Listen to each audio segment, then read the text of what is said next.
G'day guys, Alex here from My Custom Hotwheels with a quick video showing you how to use epoxy two-part putty. In this case I'm going to be using Milliput is my brand of choice. I'll pause it in a second, but basically what we're going to be doing, as you can see here, is I've taken a Pez dispenser and cut it up, taken a Kool Kombi. Now I need to smooth it out and do my job.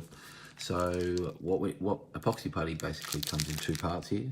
What we need to do now is create a small ball, enough to probably the size of a marble, which will be more than enough to do what we need to do here. So I'm going to take equal parts of these two and spend about 5 minutes rolling them into a ball until they're perfectly even. So pause it for a sec. So there's my two balls there. Probably make it a bit more than I needed, but I always end up never finishing it. So, but I digress. So basically, yeah, you're gonna take the two of them, and you're gonna knead them. You need them, man. Just do this for about 5 minutes until you can see this. It's not really focusing on it, but. So once you've got the ball perfectly mixed, probably spend about 3 or 4 minutes doing this. You basically want to start working away. The only tools you're really going to want to make sure you have with you is a couple of tissues or a cloth or something, but more importantly a little bit of water, because what happens is once you start putting it on, it starts hardening quite quickly, and a little bit of water is an amazing way of creating a nice smooth finish. Obviously another tip as well is to put too much on rather than too little, because after we have finished, I'll stop banging the table and making the camera shake. After we've finished, we can always sand it back to get the perfect finish that we want. We're going to use a file and sandpaper and various other tools to get the shaping that we want, so we're not too worried about getting everything perfect at the initial stage. So at this point I'm going to be, I'll pause it now, and you can, before I actually start pushing anything down, you'll see where I'm placing it. But again, it's just up to you and each individual project that you're working on, and using a bit of common sense. But this is quite malleable, it's quite fun to work with. You've probably got realistically 15-20 minutes or so before it actually starts getting noticeably harder. So there's no urgency at all.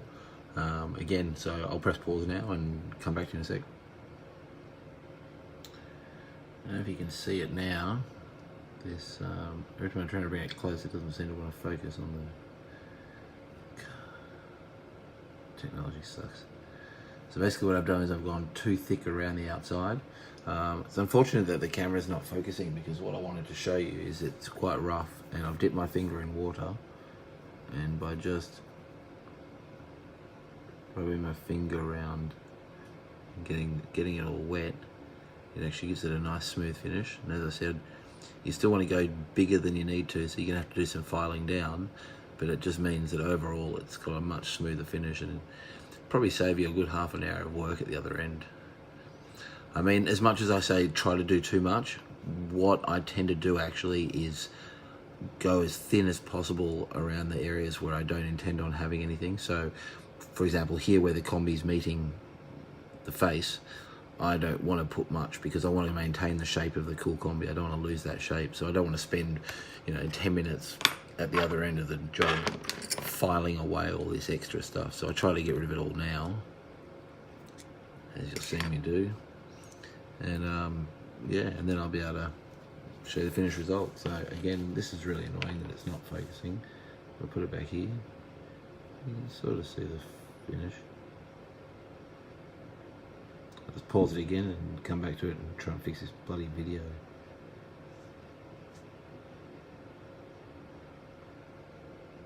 There we go. For some reason now it's, you can see,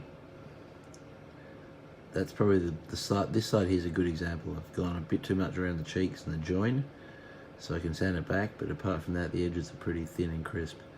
Whereas this side, it's a bit lumpy, as you can see.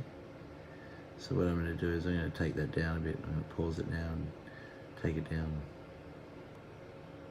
Alright, now we're getting a better angle. You also see my disgusting nails.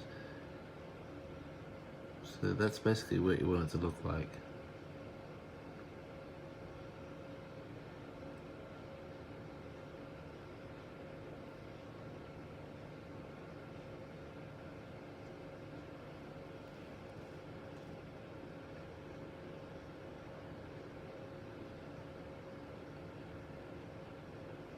Okay, don't try and press that button to get it focused. It's worse. So basically what I'm going to do is leave that to dry. It's going to take I'm going to basically leave that for a full day to dry. Oh shit, that's not cool. Okay, did a good job, it's still held firm. So that's what it's starting to look like. We're going to leave that for a full day. I'll come back tomorrow and I'm going to use some like 400 grit. I think that's the one, really light, like wet and dry sandpaper, basically like this. I just get little squares of it and make sure it's tiny little squares that I can bend heaps, and then just put it over the end of my finger like that and rub it over like that and make the shape. Just play with it, you know, while you're watching telly. So that's pretty much it. I'll do a second part video following this one, but yeah, so thanks for watching, and so make sure you subscribe, and if you're not already a member of the My Custom Hot Wheels community, then get on it.